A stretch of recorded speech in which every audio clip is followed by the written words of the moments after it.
जब जीवन की राह पर चलते चलते इंसान थक जाता है, जब हर कोशिश के बाद भी हाथ खाली रह जाते हैं, जब अपने भी समझना बंद कर देते हैं, तब भीतर से एक गहरी आह निकलती है। उस आह में कोई शिकायत नहीं होती, बस एक पुकार होती है, श्याम बाबा। यही पुकार धीरे धीरे विश्वास बन जाती है।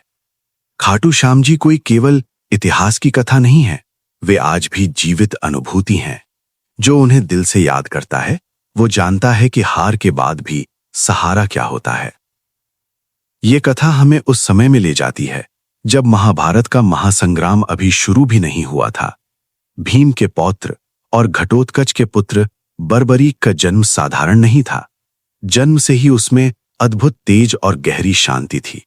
उसकी आंखों में क्रोध नहीं, करुणा थी। उसकी माता मोरवी ने उसे सिखाया कि शक्ति का उद्देश्य दूसरों को दबाना नहीं, बल्कि निर्बलों की रक्षा करना है। बर्बरीक बचपन से ही अन्य बच्चों से अलग था। जहां दूसरे खेल में मग्न रहते, वहां वो ध्यान में लीन रहता। जहां दूसरे जीत पर हंसते, वहां वो हारने वाले का हाथ थामता।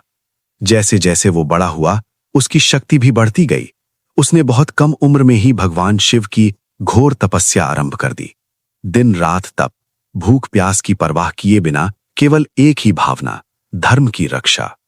वर्षों की तपस्या के बाद भगवान शिव प्रकट हुए।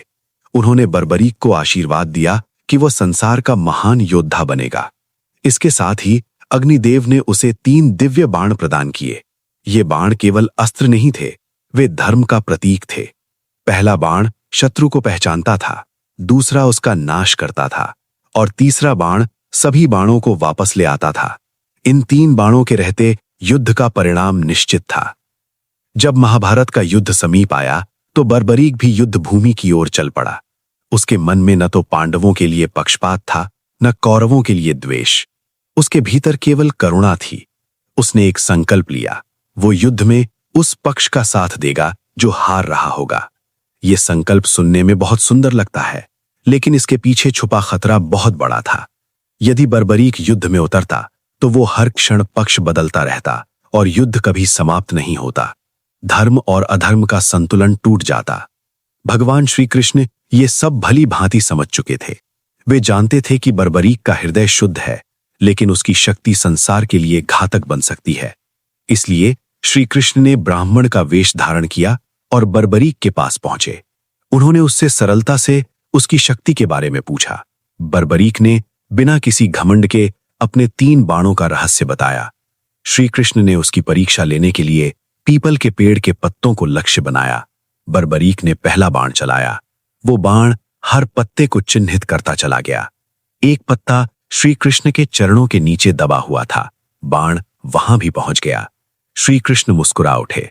वे समझ गए कि बर्बरीक की शक्ति सीमाओं से परे है। तब श्री कृष्ण ने ब्राह्मण रूप में दान मांगा। उन्होंने कहा कि मुझे तुम्हारा शीश चाहिए। ये सुनकर बर्बरीक के मन में न भय आया, न संकोच। उसने एक पल भी नहीं सोचा। उसने तुरंत अपना शीश दान कर दिया। उस क्षण उसका शरीर समाप्त हो गया, लेकिन उसका नाम अमर हो गया। ये कोई साधारण बलिदान नहीं था। ये अहंकार, शक्ति और जीवन तीनों का त्याग था। यही कारण है कि बर्बरीक को शीश का दानी कहा जाता है। इसके बाद श्री कृष्ण अपने वास्तविक रूप में प्रकट हुए। उन्होंने बर्बरीक को वरदान दिया कि कलयुग में वो श्याम नाम से पूजे जाएंगे। वो हारे हुए लोगों का सहारा बनेगा। जो भी सच्चे मन से उसे पुकारेगा, उसकी सहायता करेगा। बर्बरीक ने एक ही इच्छा प्रकट की कि वो महाभारत का युद्ध देखना चाहता है। श्री कृष्ण ने उसके शीश को युद्ध भूमि में ऊंचे स्थान पर स्थापित कर दिया, जहां से वो पूरा युद्ध देख सका। कहा जाता है कि युद्ध का वास्तविक परिणाम वही जान सका। समय बीतता गया, युग बदले। द्वापर समाप्त हुआ और कलयुग आया। वही शीश राजस्थान की पावन धरती पर खाटू नामक स्थान में प्रकट हुआ। कहा जाता है कि वहां एक गाय रोज स्वयं आकर दूध गिराती थी। लोगों ने जब उस स्थान की खुदाई करवाई, तो बर्बरीक का पवित्र शीश प्राप्त हुआ। वहीं खाटू श्याम जी का मंदिर बना। ये मंदिर केवल पत्थरों से बना भवन नहीं है, ये टूटे हुए दिलों का आश्रय है। आज भी खाटू धाम में आने वाला हर भक्त अपने साथ कोई न कोई पीड़ा लेकर आता है। कोई आर्थिक संकट से जूझ रहा होता है, कोई रिश्तों की टूटन से, कोई बीमारी से, और कोई अपने मन से ही हार चुका होता है। जब वो श्याम बाबा के दरबार में खड़ा होता है तो उसे लगता है जैसे कोई अपना उसकी बात सुन रहा है। भक्त कहते हैं कि श्याम बाबा बिना कहे ही मन की बात समझ लेते हैं। वे तुरंत चमत्कार नहीं दिखाते, लेकिन भीतर इतनी शक्ति भर देते हैं कि इंसान हर परिस्थिति का सामना कर सके।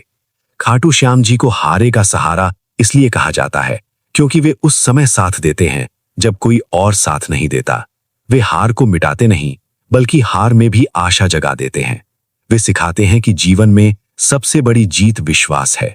जो व्यक्ति श्याम बाबा पर भरोसा कर लेता है वो कभी अकेला नहीं रहता। जब जीवन में अंधेरा छा जाए, जब रास्ते बंद दिखें, जब मन कहे कि अब और नहीं, तब बस एक बार दिल से कहना, श्याम बाबा अब आप ही संभालो। उस एक पुकार में इतनी शक्ति है कि टूटता हुआ इंसान फिर से खड़ा हो सकता है, क्योंकि जो श्याम का हो गया उसकी जिंदगी में चाहे कितनी भी कठिनाइयां आए, वो अंदर से कभी हारता नहीं। यही खाटू श्याम जी की सच्ची कृपा है, यही उनकी अमर कथा है। यही ये कहानी समाप्त होती है।